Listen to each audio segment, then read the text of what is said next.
Tayong lahat ay excited lagi sa word ni Lord. Amen? Yes. Lagi tayong excited. Any situation na kinakaharap natin or kinaharap natin, lagi nating i-discipline ang ating mga emotion at lagi nating i-discipline yung ating isipan na pagdating sa word ni Lord ay dapat always excited. Amen. Hindi lamang sa learning, kundi doon sa mga pwede pang transformation, changes, and then doon sa ating pag-grow sa ating spirituality. Amen. Napakahalaga po na every Sunday ay pagpupunta tayo sa church, bago tayo makarating sa church, even in our home, ay simulan na natin kaagad sa worship. Amen? Paggising sa umaga, i-play nyo na kaagad sa inyong mga cellphone yung mga worship songs. Hallelujah. Kasi nakakatulong yon para kapag nagising ka na parang nag-wonder ka sa life, or mayroong mga situation na medyo negative na kinakaharap, makakatulong sa iyo yon para ma-tune in muli yung isip mo, yung puso mo na, Lord, hindi ako pwedeng, hindi ko kailangan mag-panic, hindi ko kailangan mag-question, ang kailangan ko lang ay magtiwala sa iyo. Amen. So today, ay excited ako na ibahagi sa inyo yung word ng ating Panginoon na makikita natin sa 1 Peter chapter 4, verse 7 hanggang 10. 1 Peter chapter 4, from verse 7 hanggang 10. Ang una muna nating basahin ay yung salin mula sa ESV. Okay, so yung easy standard translation. Tama ba? Oo. So, verse 7.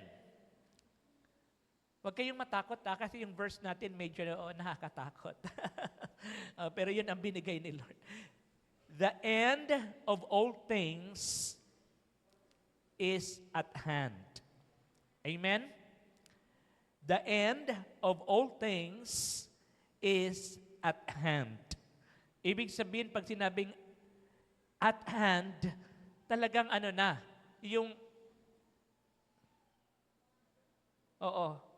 nasa kamay mo na o madali nang maabot. Anumang mga bagay na madali nating maabot, ito ay, kumbaga, nandyan na sa harapan mo. Amen. And sabi doon, therefore, so mayroong therefore, nilagay yung therefore kasi nga mayroong tinutukoy na all things. Amen? All things is at hand.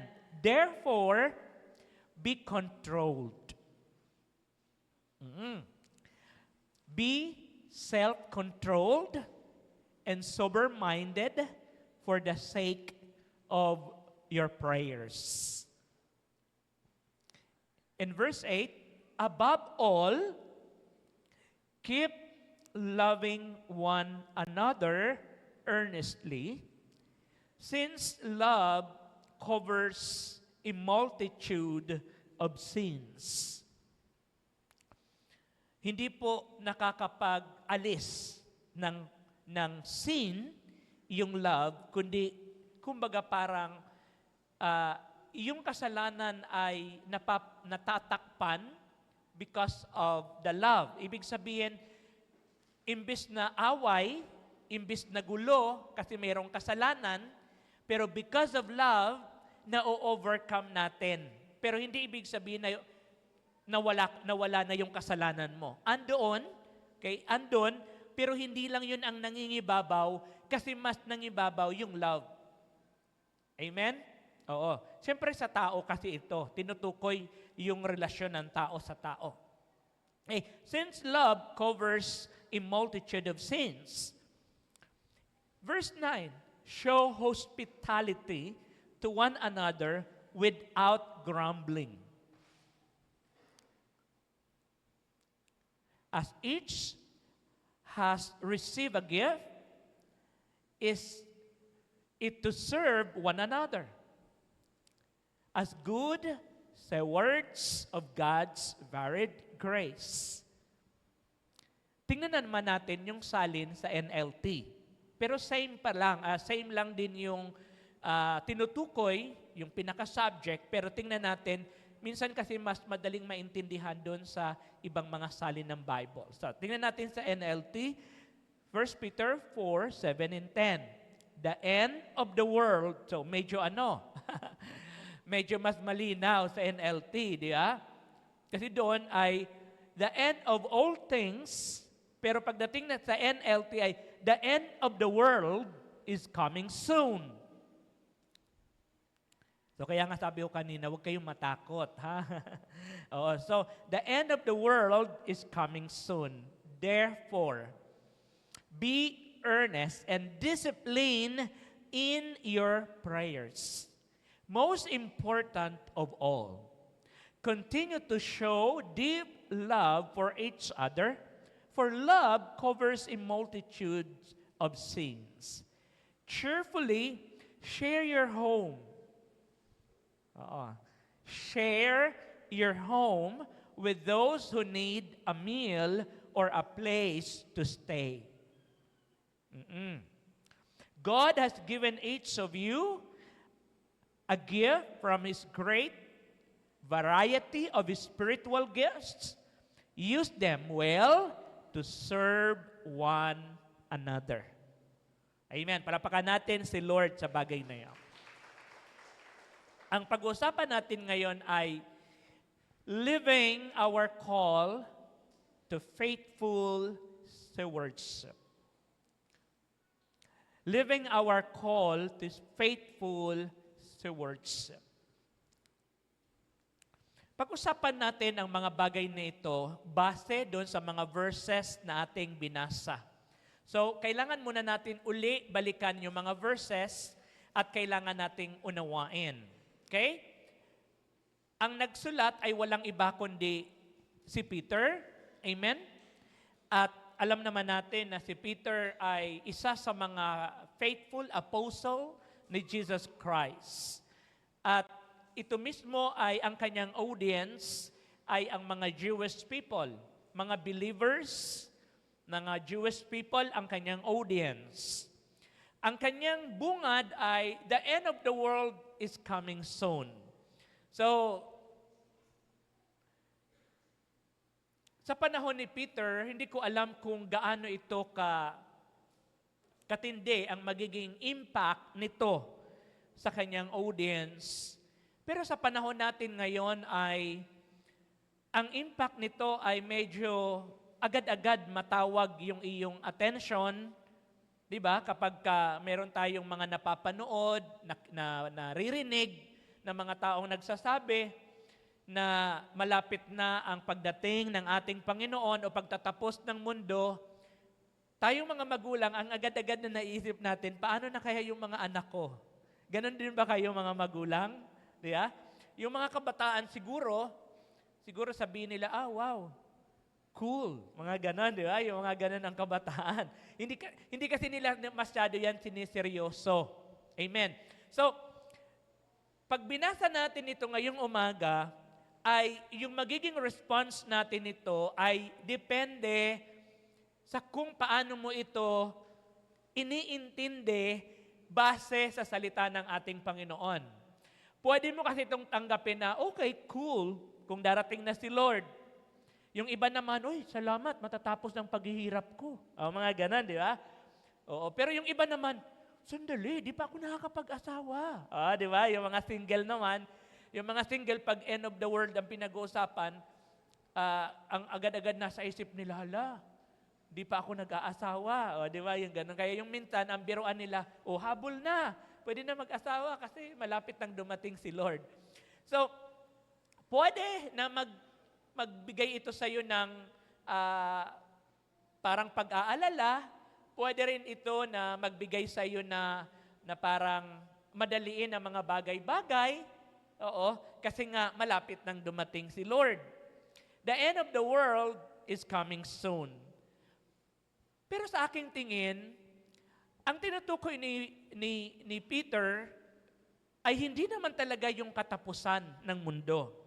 Kasi tingnan nyo po, yung sumunod kasi, ang sabi niya, therefore, be earnest and disciplined in your prayers. Kung end of the world talagang tinutukoy niya, sana sinabi niya na, okay, ngayon, narinig nyo, malapit nang dumating si Lord. O yung ano nyo, yung salvation ninyo, pakitingnan, paki-review, Kasi yun naman talaga, di ba? Salvation, pag end of the world, ang kailangan mo lang naman talagang ayusin sa buhay mo is your salvation. Wala na. Amen? Wala na. Pero ang sabi niya dito ay, be earnest and disciplined in your prayers. Most important of all, sabi niya, continue to show deep love for each other. For love covers a multitude of sins. Cheerfully share your home with those who need a meal or a place to stay. God has given each of you a gift from His great variety of spiritual gifts. Use them well to serve one another. Sabi ni Peter. So, may warning sa simula ng verse na binasa natin, but at the same time, makita natin na ang tinutukoy ni Peter ay relationship. Amen? Is a relationship. Pag prayer, ito ay relationship ng isang believer sa Diyos. Amen.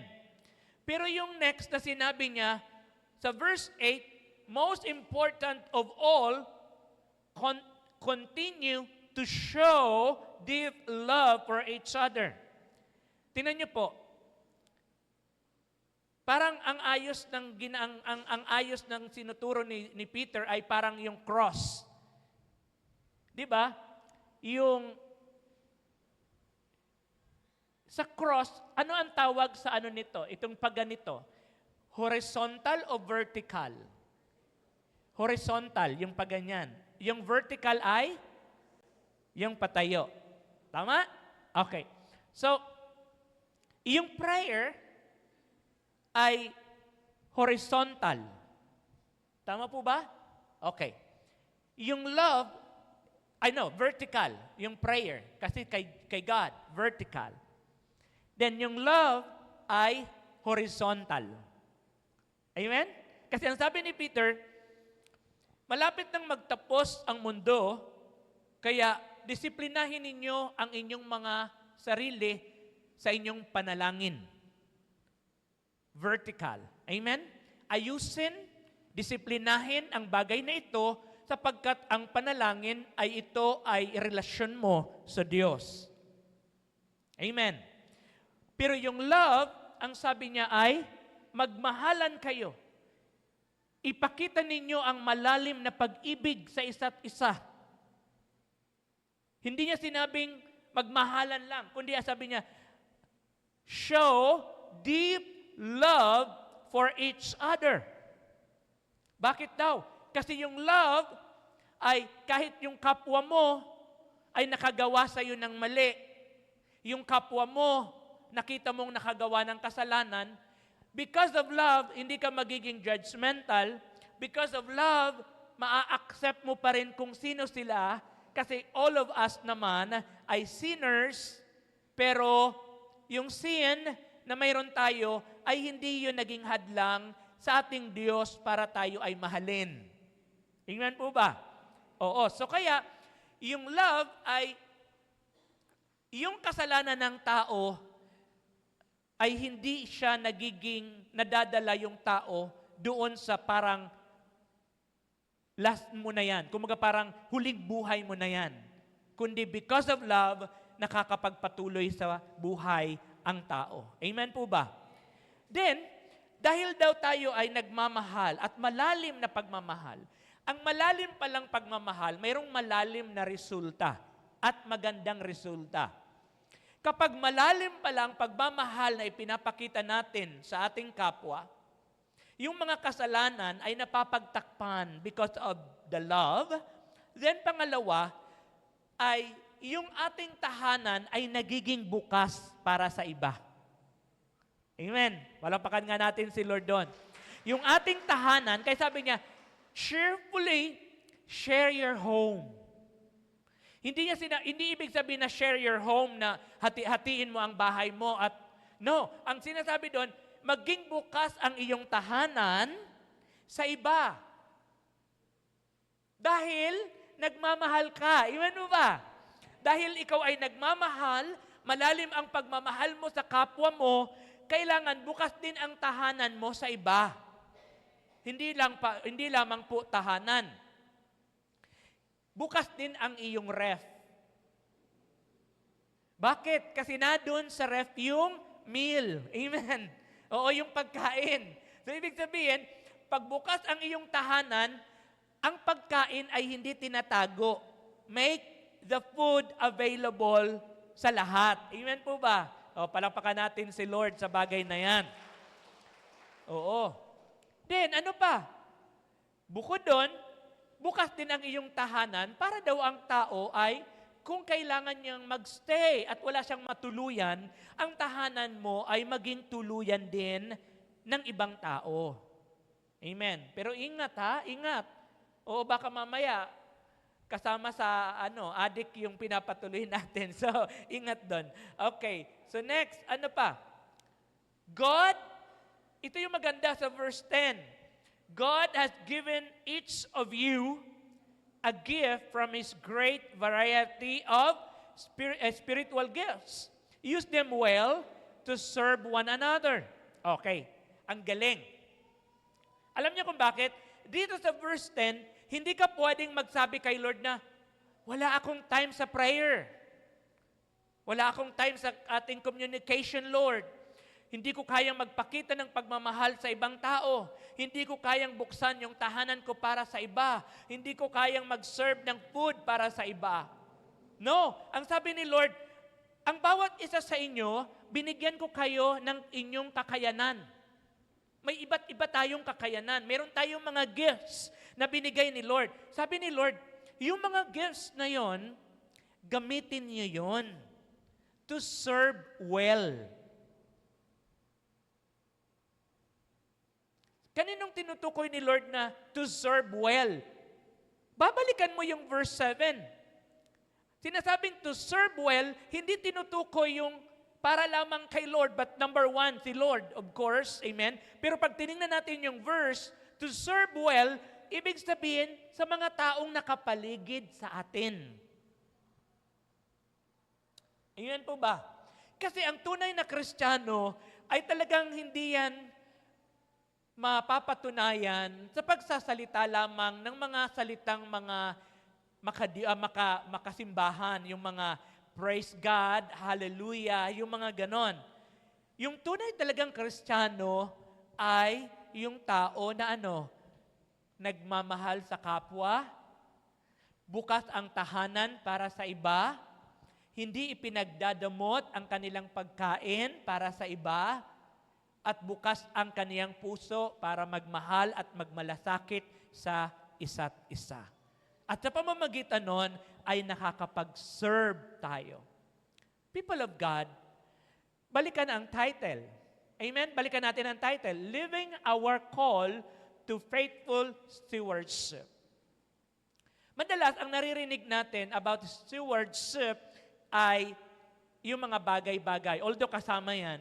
Pero alam nyo ba, ang bawat isa sa atin ay meron tayong pananagutan sa ating kapwa. Amen? Narinig ko yun dati sa Catholic Church parang merong ganong kanta. Oo, nakalimutan ko lang yung title. Ang ganda kasi yung kanta na yon, ang sinasabi niya na ang bawat isa sa atin ay may pananagutan sa bawat isa. Which is true. Amen? Ako, kayo, may pananagutan kayo sa Lord pagka hindi nyo pinaramdam sa akin ang inyong pananagutan. Parang ganon. And then ako din, may pananagutan sa Diyos kapag kayo ay binabaliwala ko. Amen. Ako, kayo, tayong lahat ay kailangan natin ng isa't isa. Amen po ba? Kailangan natin ng isa't isa at dapat ay yung pagmamahal ng Diyos ay maiparamdam natin sa bawat isa. So, maging faithful daw tayo, maging matapat tayong katiwala. Amen. Ang unang pinagkatiwala sa atin ni Lord, given yung kanyang kapangyarihan, wag na natin pag-usapan yon kasi given na yon. Ang pag-usapan natin ngayon ay unang ipinagkatiwala ng Lord sa atin ay yung katabi mo. Amen? Parang nagbago isip niya. Yan. Yung katabi mo. Nararamdaman mo bang safe ka dahil katabi mo siya? Amen? Sabihin mo nga, oh, safe ako ngayon dahil katabi kita. Oo. Mm-hmm. At ikaw din ba, nararamdaman mo na you are secured dahil kaibigan mo siya? Dahil nakilala mo siya? Amen? Oo. Dapat pala maramdaman natin yon. Amen? Na tayong lahat ay mabuting katiwala sa buhay ng bawat isa. Kaya nga sa loob talaga ng simbahan, dapat tayo talaga yung nagtutulungan para yung bawat isa ay madala natin sa dapat niyang kalagyan at sa plano ng Diyos sa Kanya. Amen. Hindi tayong mga tao sa loob ng simbahan, hindi tayo yung mga taong hinihila natin yung mga kapwa natin mananampalataya pababa, bagkus dapat hinihila natin yung kapwa natin pataas. Amen? At yung nakita nating nagkasala, tutulungan nating makabangon. Yung nakikita nating nangihina, tutulungan nating mapalakas. Nung nakikita natin na wala sa tamang direksyon, i-guide natin. Amen? I-guide natin. Tutulungan natin. Kaya nga sa atin, sa relasyon natin, dito sa loob ng church, meron tayong mga tanungan na, kumusta ka? Di ba? Meron tayong mga tanungan na, kumusta yung marriage life mo? Kumusta yung love life mo? Kumusta yung trabaho mo? Kumusta yung income mo? Kumusta yung negosyo mo? Meron tayong mga kumustahan, hindi para makialam at makichismis, kundi kaya tayo nangungumusta. Kasi ibig sabihin nun ay andun ka and you are always ready to help kung yun ang kinakailangan mo. Amen? Kaya sabihin mo sa katabi mo, nandito ako para sa iyo. Amen. Hallelujah. Oo. Nandito ako para sa iyo. Kailangan mo ba ng pera? Tanungin mo yung katabi mo, kailangan mo ba ng pera? Hindi ako ang kailangan mo. There is a call to urgency of time reminding people of God. Reminding us of the importance of evaluating our priorities. Amen. Kasi, balikan natin yung warning, malapit na daw magtapos ang mundo. Malapit nang mawakasan ang mga bagay-bagay. So, kailangan nating i-evaluate kasi stewardship ang tinutukoy, kailangan nating i-evaluate ano ba yung mga ginagawa natin, ano ba yung mga pina-priority natin. Amen? Amen po ba doon? This calls for a life with intention and focus on what truly matters. Mayroon kasi mga bagay na minsan akala natin ay mahalaga. Pero kung uupo ka at mag-iisip-isip at mag-i-evaluate, magugulat ka na yung pinagfo-focusan mo pala ay hindi naman talaga yon ang pinakamahalaga. Hindi ko sinasabi na hindi mahalaga ang mga ginagawa natin. Sa aking tingin, Kaya mo nga ginagawa yan kasi mahalaga. Tama?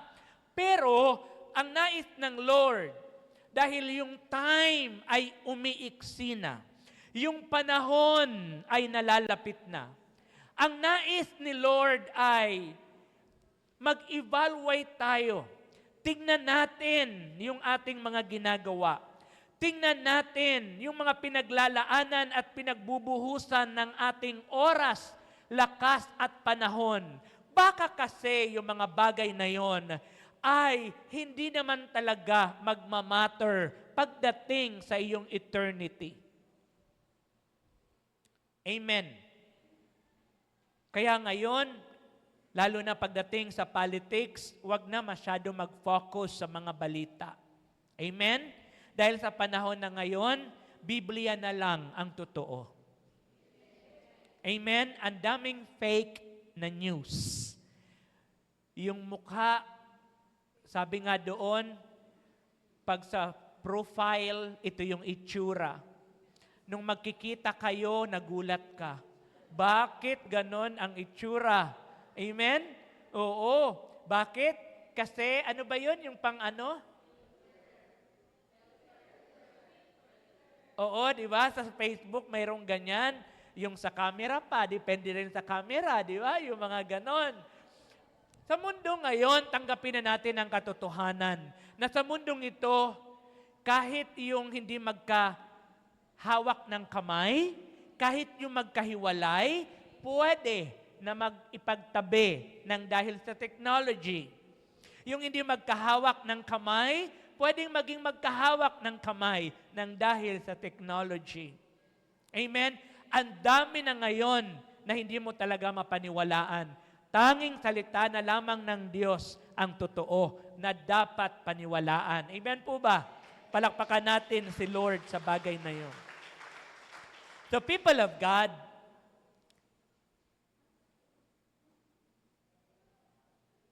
ilang taon pa ang madadagdag sa buhay natin? Amen? 5 years from now, ano na kaya? At nasaan ka na kaya? Ano na kaya ang mga bagay-bagay na iyong naabot, na iyong nagawa, at na iyong mga naitayo? Ano na kaya? After 10 years, people of God, mula ngayon, tapos 10 taon ang lilipas, asaan ka kaya? At ano na kaya ang mga bagay-bagay na iyong nakamit? Ang mga bagay na yon, people of God, ay magdedepende sa kung ano yung focus mo today. Amen? Kung ano yung focus mo today. So mayroong tanong at dito tayo iikot ngayon. How are we to live our call to stewardship? Amen? Basahin natin sabay-sabay. 1, 2, 3, go. How are we to live our call to stewardship? Di tayo lalayo sa verse. Number 1, be disciplined in our prayer. People of God, nagmamatter ang prayer. Amen? Mahalaga ba ang prayer? Yes. Pag tinignan mo, parang, okay, basic. Tama? Okay, yung point na yan ay basic. Pero people of God, yung point na yan ay pinaka-foundation ng iyong relationship sa ating Panginoon. Yung life mo, 10 years from now, ay magdedepende sa discipline mo sa iyong prayer life. Sa prayers, people of God, andyan na lahat. Completos recados. Tingnan niyo po. Pag nag-pray ka, nag-worship ka na rin at the same time. Amen? Pag nag-pray ka, nagbasa ka na rin at the same time. Nag-devotion ka na rin. Amen? So yung prayer, people of God, ay mas lumalawak ang iyong nauunawaan patungkol sa Diyos at mas lumalalim ang iyong ugnayan sa ating Panginoon.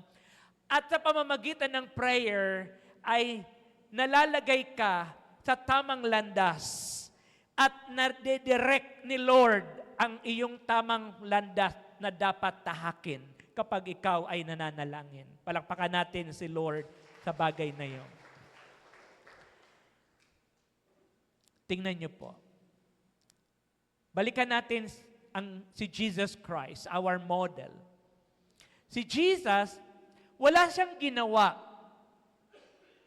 sa New Testament na hindi niya sinimulan sa prayer. Amen? Healing, laging simula saan? Prayer. Miracle, saan nagsimula? Prayer. Amen? Lahat ng ginawa ni Jesus Christ ay laging nagsisimula sa prayer. And people of God, kahit anong religion mo sa buong mundo, kapag mayroong gathering, mayroong event, laging nagsisimula saan? Prayer. Kahit graduation, prayer. Amen. Lahat ng ginagawa ay laging nagsisimula sa prayer. Ang concern dito, people of God, ang concern dito ni Peter ay hindi yung magpipray ka pa o parang hindi yung tuturuan ka pa lang mag-prayer o mag-pray. Ang sinasabi dito ni Peter ay discipline. Ang concern ni Peter ay the word discipline. Ang concern niya, hindi dahil nalaman niyang hindi ka nagpipray. No, hindi yan ang concern. Ang concern ni Peter ay yung word na discipline. 1 Peter 4:7. The end of the world is coming soon. Therefore, be earnest and disciplined in your prayer. Increase in having a deeper prayer life. Cultivate a life of prayer. This is all we need. Living in a chaos world, prayer helps us to face trials and temptations. Sa pagharap natin sa mundo na puro fake,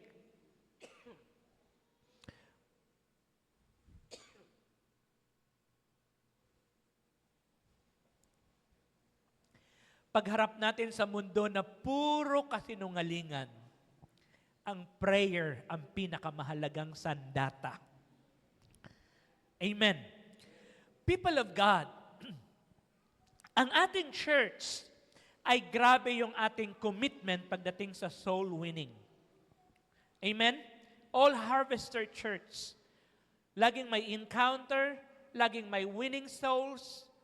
Every week, day after day, may mga cell groups. Pero people of God, sa inyo bang palagay, ang church na ito habang tumatagal ay mapupuno ng tao o pabawas? Saan kayo? Sino nagsasabi na, hindi, habang tumatagal mapupuno to? Taas ng kamay. Salamat sa inyong pananampalataya. Sino naman ang nagsasabi na, hindi dad, darating ang time, mababawasan to? Tingnan nyo, takot kayong maging negative. Pero ang totoo, habang palapit na palapit ang pagdating ni Jesus Christ, ang mga tao sa loob ng simbahan ay pabawas ng pabawas ang bilang. Bakit? Sabi ng salita ng Panginoon, habang palapit na palapit si Lord sa kanyang pagbabalik, ang daming manlalamig. Ang kanilang pagmamahal sa Diyos at sa kapwa ay mawawala. Ang kanilang pagmamalasakit na maglingkod kay Lord ay pabawas ng pabawas. Yung fire nila, pabawas ng pabawas. Malasakit sa buhay ng ibang tao ay mawawala. Yung kanilang first love kay Lord ay unti-unting mawawala. Dati, ang pagpunta sa simbahan ay sobrang nakaka-excite. Amen? Darating ang araw, ang pagpunta sa simbahan magiging burden ng isang tao. Okay, tingnan niyo po. Ngayon, pumapasok na tayo sa napaka-high-tech na technology. Ngayon, because of pandemic, nauso yung mga online services. Amen? Okay naman yung online service, kaso ang nagiging problema doon ay yung mga tao walang personal connection sa pastor. Hindi makamayan ni pastor, hindi malaman ni pastor yung kanyang mga struggle, at yung mga bagay na dapat baguhin sa kanya, yung mga bagay na dapat gabayan siya, wala yun at hindi yun magagawa ng pastor. Bakit? Kasi nga, sa online na lang nagsiservice. Amen? So, people of God, habang palapit na palapit ang pagdating ng ating Panginoon, maraming pag-ibig sa Diyos, maraming nagmamahal sa Diyos before na mawawala at mababawasan. Ang pagpunta sa simbahan ay magiging burden. Ang temptation ay lalong mag-a-arise. Amen? Lalong mag-a-arise. People of God, iba na ang mundo natin ngayon. Amen ba? Banggitin ko lang ito dahil hinihingi ng mensahe. Pero hindi ako galit sa mga taong yon. Amen? Mabanggit ko lang. Di ba ngayon, sa atin, noong panahon, di ba? Ang nakikita natin nagkikiss ay husband and wife. Amen? Oo. Ngayon, sa Facebook, o kayo nang alam ko napapanood nyo rin, di ba? Napapadaan din sa wall ninyo. Yung nagkikiss, ngayon, hindi na husband and wife lang. Amen.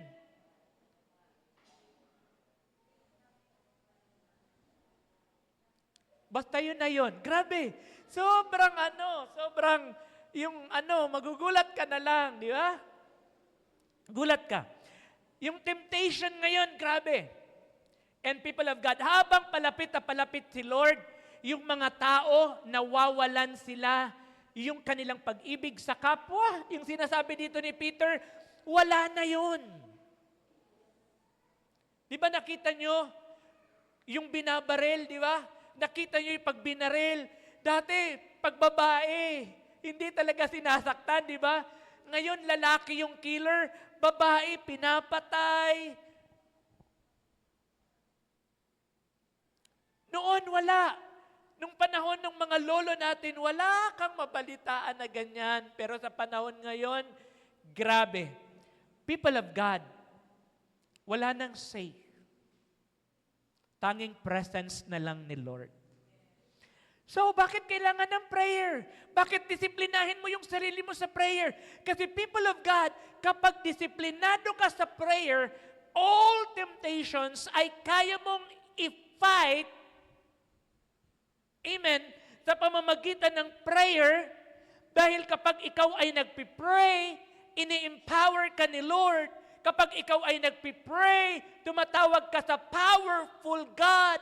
Kapag ikaw ay nagpipray, tinuturuan ka ng Diyos kung saan ka iiwas, saan ka dadaan, sino ang kakausapin mo sa pamamagitan ng prayer, yung wisdom, yung anointing, the power of God ay nire-release niya sa isang ordinaryong tao.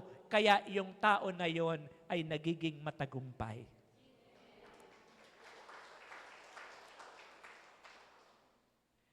Naalala ko yung testimony ng isang babae na foreigner. Siguro napanood nyo rin sa Facebook ninyo na nakoma yung kanyang tito. Sa kanyang testimony, tumawag yung kanyang auntie at yung tito niya ay comatose. Nung nalaman niyang nakoma yung kanyang tito, anong kanyang ginawa? Sa loob ng 24 hours, hindi siya tumigil sa pagpipray. Pray siya ng pray. Hindi siya tumigil. Then, tumawag yung tita niya. After daw ng napakahabang oras ng panalangin, yung tito niya na comatose ay dala-dala niya sa church niya at nag-testimony siya, ito yung tito ko na na-comatose, pero nang dahil sa prayer ay binuhay siya ng ating Panginoon. Naalala niyo yung isang testimony ng isang nanay na inilabas niya yung kanyang baby ay kulay talong na, patay yung baby. Sinusurvive ng doktor pero yung baby wala na talaga. Kulay talong na talaga yung baby. Alam mong ginawa ng nanay? Nilagay niya kahit patay na yung anak, di ba? Nilagay niya dito sa kanyang dibdib habang umiiyak siya. Patay na yung kanyang anak. Habang umiiyak yung nanay, nagpipray, nag-worship, yung anak niyang patay nasa dibdib niya. Pero maya-maya biglang umiyak ang baby. Grabe ang kapangyarihan ng prayer. Walang imposible sa prayer, people of God. Mayroon akong narinig na isang mama na nagtitestimony, isang born-again Christian. Sa radyo ko naman narinig. Siya ay may chronic disease sa kidney at 5 na, yung stage 5. Totally, talagang na. Ang tanging paraan na lang para siya ay mabuhay ay kidney transplant. Pero wala. Wala daw talaga na mag-match sa kanya. Then, sabi niya sa Pilipinas, para magkaroon ng kidney transplant, kailangan may milyon kang hawak. Pero grabe daw yung prayer ng kanyang anak. Dahil unang tiningnan ay yung anak niyang binata kung pwedeng maging donor. Pero hindi. Hindi nag-match. Hindi po pwede. Pero alam mo yung anak niya na doktor, ang ginawa ng anak niya dahil born again din, pray ng pray yung anak. Pray ng pray yung anak. Hanggang dumating yung time na sinabi uli ng anak, baka naman pwede na, kasi willing akong ibigay ang isa kong kidney sa aking tatay. Pero nung una, hindi nga mag-match. Pero ang ginawa niya, pray siya ng pray. Then, tiningnan uli. Tapos, nakita ng doktor na nag-match na at pwede na siyang maging donor. And people of God, sabi nung tatay, ilang taon na ako ngayon. Yung anak ko, may pamilya na ngayon. May mga anak na rin. Malakas yung anak ko at ako din ay pinalakas ng Panginoon. Kailan nangyari? Prayer. Amen. Last testimony. Si Rose natin, yung pastora natin sa Baguio. Nung sila ay nasa honeymoon, sumakit ang kanyang tiyan. Akala niya ay chubby lang siya. Pagsakit ng kanyang tiyan, sinugod ng kanyang husband doon sa hospital. Puno na pala ng bukol yung kanyang ovary.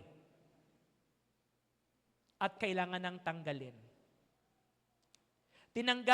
Tanggalin na lahat kasi may cancer na yung isa. Tanggalin na daw lahat. Sabi ni Mami, hindi, wag muna. Sabi ng doktor, hindi. Pag di natin tinanggal, mahahawa pa yung isa. Sabi daw ni Mami, pag tinanggal yung isa, wala na talagang pag-asang magkaanak. Oo. So sige, tanggalin na yung may cancer, tinanggal na, tapos tinira yung isa. Pero sabi daw ng doktor, malamang hindi ka na magkaanak. Pero sila nag-pray. Hallelujah. Amen? Nag-pray. Ngayon, ilan ang anak nila? 2. Tapos sunod-sunod pa. Pagka mag-birthday si Mira ng 1 year, buntis na naman si Rose. Palakpakan natin si Lord sa bagay na yon. Walang imposible kay Lord kapag mayroong prayer.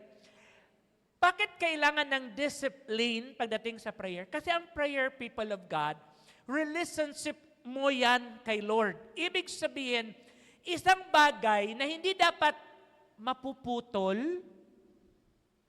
at isang bagay na hindi dapat maaapektuhan ng mga kung anumang mga sirkumstansya ng iyong buhay. Ang problema kasi sa ating mga Kristiyano, nagpipray naman tayo. Kailan nagiging madalas ang prayer? Kapag may sakit. Kailan nagiging madalas ang prayer? Kapag may malalang problema. Amen. Pero kapag wala, hindi tayo nagiging disiplinado pagdating sa prayer natin. Amen? Kaya, pray without ceasing. Anong ibig sabihin? Ang prayer dapat ay continuous. Ang prayer dapat ay consistent. Dapat ang prayer ay lalong lumalago, mas lalong tumitibay, at mas lalong tumitindi, lalo sa panahon na maraming problemang kinakaharap. Bakit? People of God, sabi ni Peter, malapit nang matapos ang mundo. Pero people of God, sa prayer, kung mayroong tinatapos ang kaaway, kapag nagpipray ka, mayroon si Lord na sinisimulan sa buhay mo. Kapag ikaw ay nagpipray, mayroon kang winawakasan, pero mayroon kang sinisimulan. Kapag ikaw ay nagpipray, mayroon si Lord na sinasarang mga pintuan, pero mayroon din si Lord na binubuksang mga pintuan. So people of God, sa prayer, dito mo napapatunayan kung gaano ka-powerful yung God na tinatawagan mo.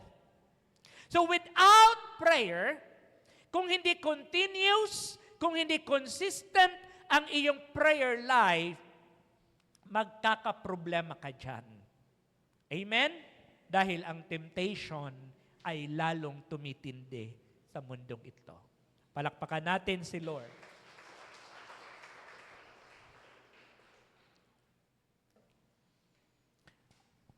Disiplinahin natin ang sarili natin. Pwedeng pakikalabit ang katabi mo at paalalahanan mo, tuloy-tuloy ang prayer, ha? Oo. Kahit magkaaway kayo mag-asawa, nagtatampuhan, you pray. Amen? Amen po? Number 2, show deep love for each other. Okay. Kailan mo magagawa ito? Babalik ka sa number 1. Kailan mo mapaparamdam sa tao yung malalim na pag-ibig mo kapag mayroon kang malalim na ugnayan sa Diyos? Amen?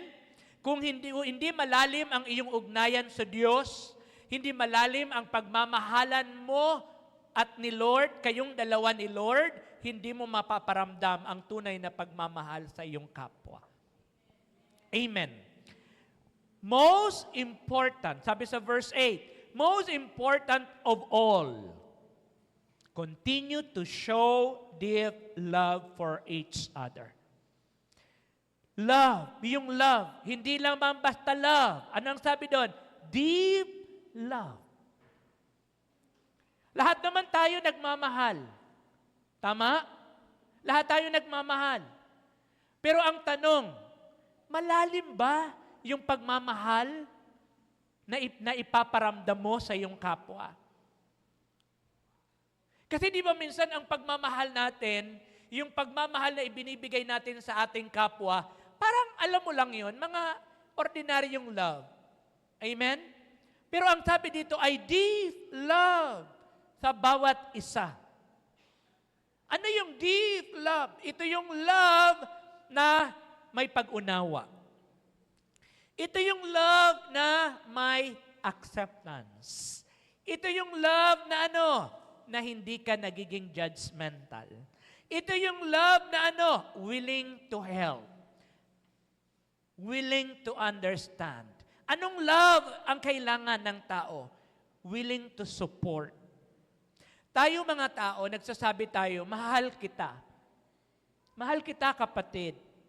Tapos sabi nung kapatid mo, kapatid, wala akong bigas.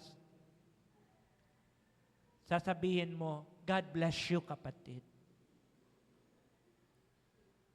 Pwede ka nang umuwi, kapatid, God bless you. Walang bigas. Tapos sasabihin mo, God bless you. Nasasaing ba yang God bless you mo? Amen? Yun yung ibig sabihin. Yung tunay na nagmamahal, kapag mayroon kang narinig sa iyong kapwa, dahil malalim yung pagmamahal na ipinapakita mo sa Kanya, dahil yun ang tinanggap mo kay Lord, marunong kang magmalasakit.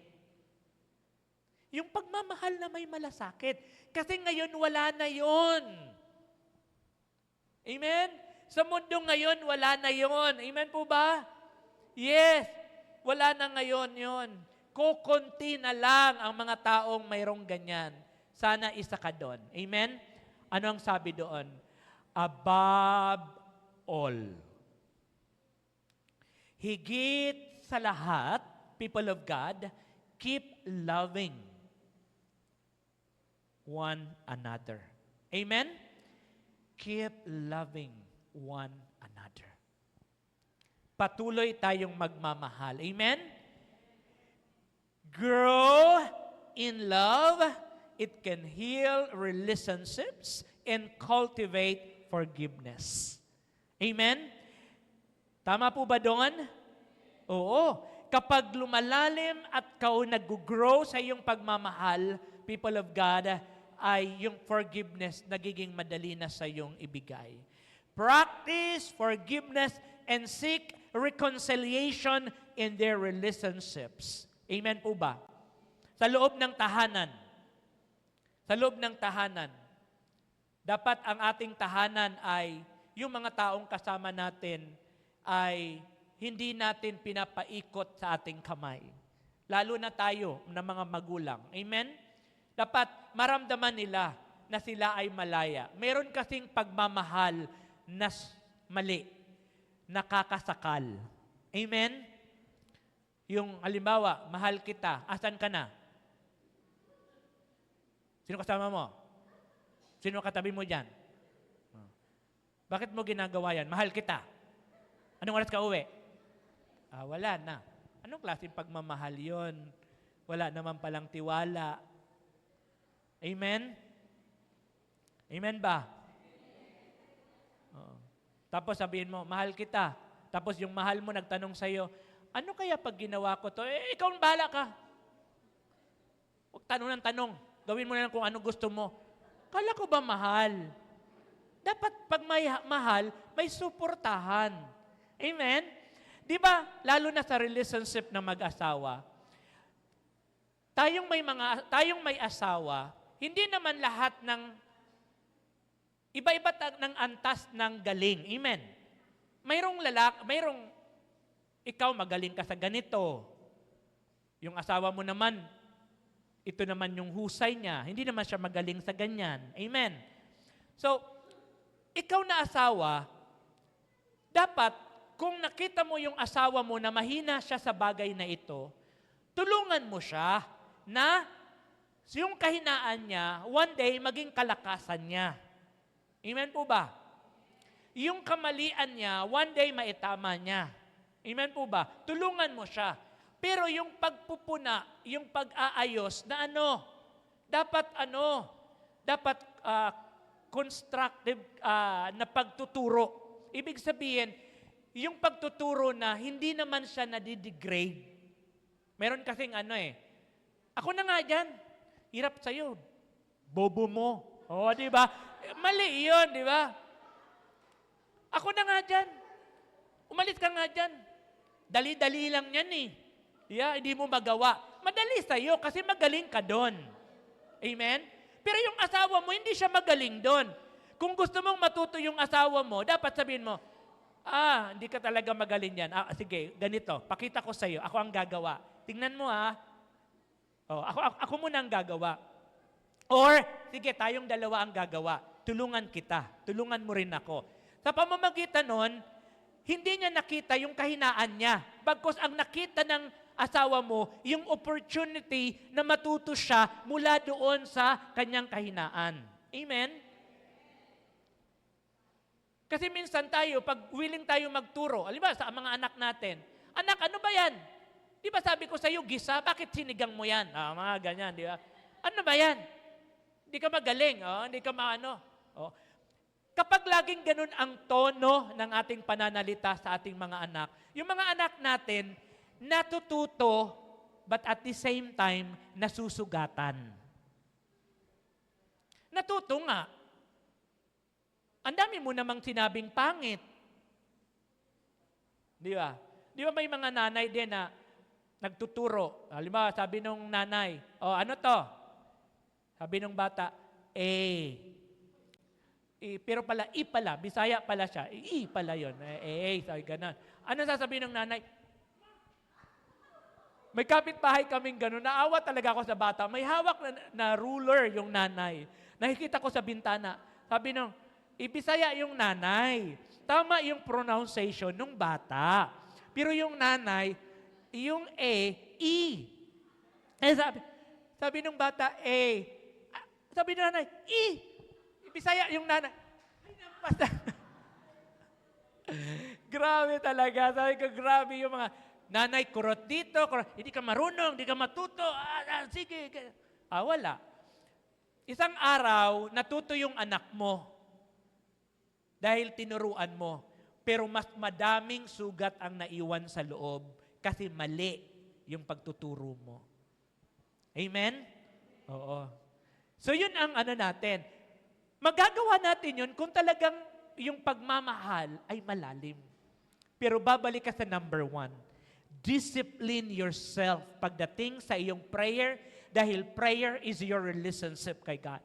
Pag malalim ang nakukuha mo kay Lord, kapag maganda ang nakukuha mo sa Panginoon, maganda din ang naibibigay mo sa iyong kapwa. Palakpakan natin si Lord sa bagay na yun. And number 3, be hospitable.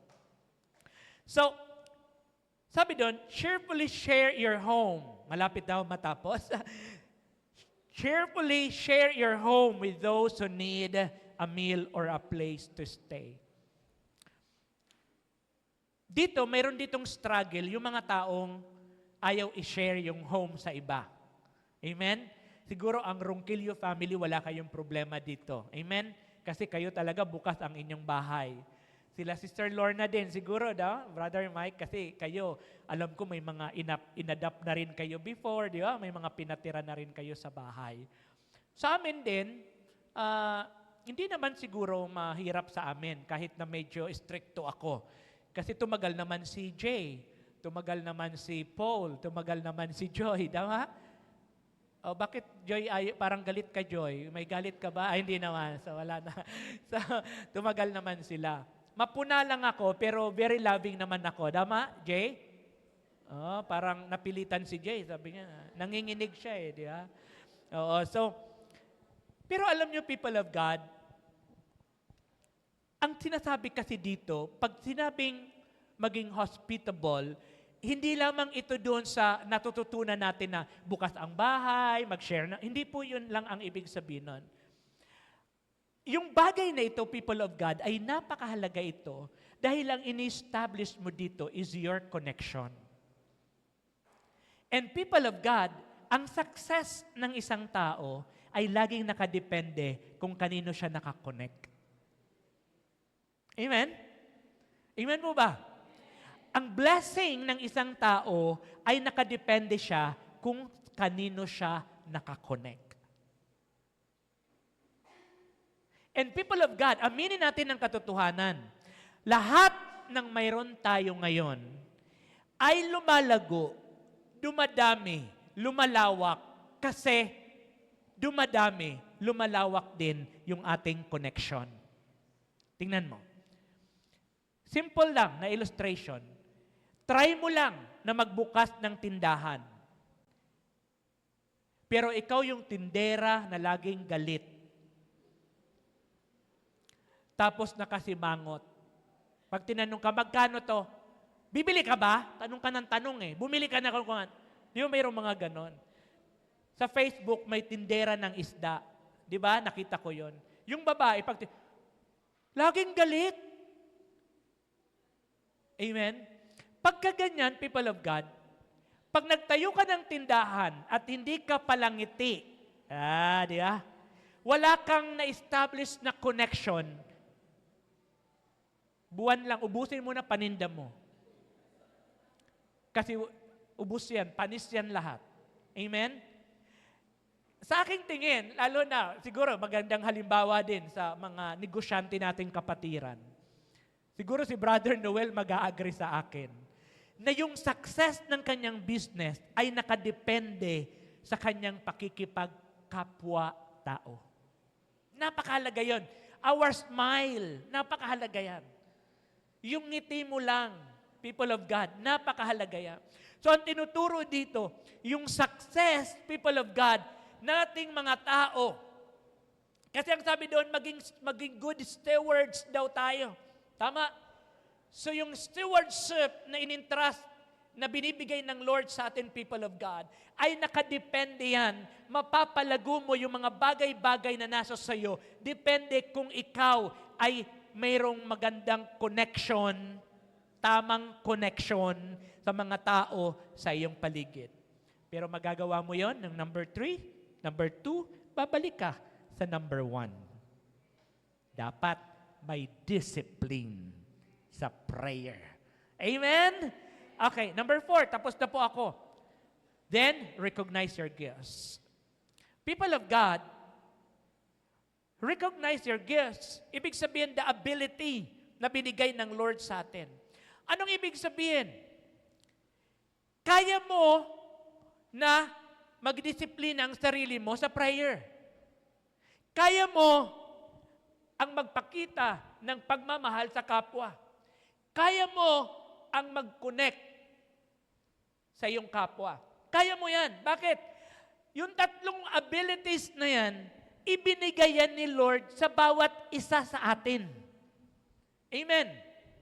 Then, bakit mahalaga yung tatlong bagay na ito, people of God? Kasi, balikan natin yung title. Pwede ba natin ipakita mo uli yung title natin? Basahin natin sabay-sabay. 1, 2, 3, go. Living our call to faithful stewardship. People of God, lahat ng mayroon tayo ngayon, nagsimula yan sa wala tayo. Tama? Lahat ng mayroon tayo ngayon, nagsimula yan sa wala. Ang lahat ng yan ay kaloob ng isang very loving and merciful God. Amen. Ngayon, once na yan ay binigay ni Lord sa atin, nasa akin na, nasa sayo na, ang abilidad na magpalago, magpalawak, magpanatili, magpatindi ng mga bagay-bagay na sa simula ay ibinigay sa atin ni Lord na kokonti, hindi ganun kadami, maliit, pero pwedeng mapalaki. Yung kokonti, pwedeng mapadami dahil mayroon kang ability na mag-connect. Meron kang ability na mag-share. Meron kang ability na magmahal. Meron kang ability to discipline yourself pagdating sa prayer. Balikan uli yung number 1. People of God, yung number 1, siyang magbibigay sa iyo ng kakayanan para lahat ng pinagkatiwala ng Lord sa iyo ay maalagaan, mapalago, mapadami. Kasi si Lord, hindi siya magbibigay ng madami kaagad. Kaya nga, ang sino mang mapagkatiwalaan sa maliit ay pagkakatiwalaan sa malaki. Kapag yung maliit ay na-manage mo ng tama, lalaki. Amen. Hallelujah. May natutunan ba today? Tayong lahat ay tumayo. We praise you, God. Hallelujah. We praise you, Lord. So today, people of God, bago tayo umuwi, ay ilagay natin sa isipan natin ang mga bagay na ito. Number 1, Lord, uuwi ako na mayroon akong disiplina pagdating sa aking prayer life. Ito talaga, Lord, ang alagaan ko. Alam niyo, people of God, alagaan mo ito sa sarili mo. Pag inalagaan mo yan, people of God, yung point number 2, 3, and 4 ay wala nang magiging problema. Hindi yun magiging challenge sa'yo sapagkat mayroon kang number 1. Dahil ang pinakamahalaga is your prayer, your life, your relationship sa ating Panginoon. Sa panalangin, yung patapos na ay pwedeng pasimula pa lang. Yung tinapos na ay pwedeng simulan uli ni Lord. Sa panalangin, yung sarado ay pwedeng mabuksan. Sa panalangin, yung kokonti ay pwedeng dumami. Naalaala ko tuloy yung ginawa ni Lord. 5 tinapay at 2 isda, pwede palang magpakain ng 5,000 men. Biruin mo, sa pamamagitan ng prayer, yung 5 tinapay ay pwedeng makapagpakain ng 5,000 na tao. Yung 2 isda ay pwede palang magbigay ng kabusugan sa 5,000 men. People of God, ganon katindi ang prayer. Si Hannah, dahil sa prayer, dumating si Samuel. Si Abraham, because of hospitality, because of connection, dumating si Isaac.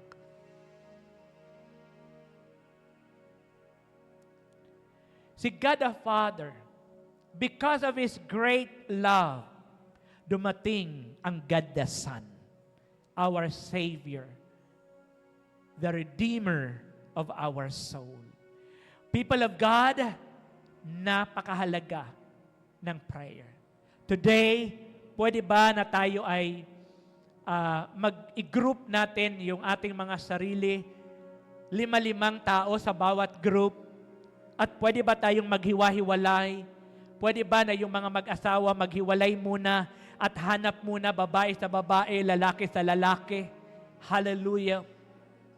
Mga nanay sa nanay, mga dalaga sa dalaga, binata sa binata, tatay sa tatay. Hallelujah. We will pray. Oh, we thank you, Lord. Hallelujah. Hanap kayo ng kagrupo ninyo. Hallelujah. Kung more than 5, okay lang po. No problem. Oh, hallelujah, God.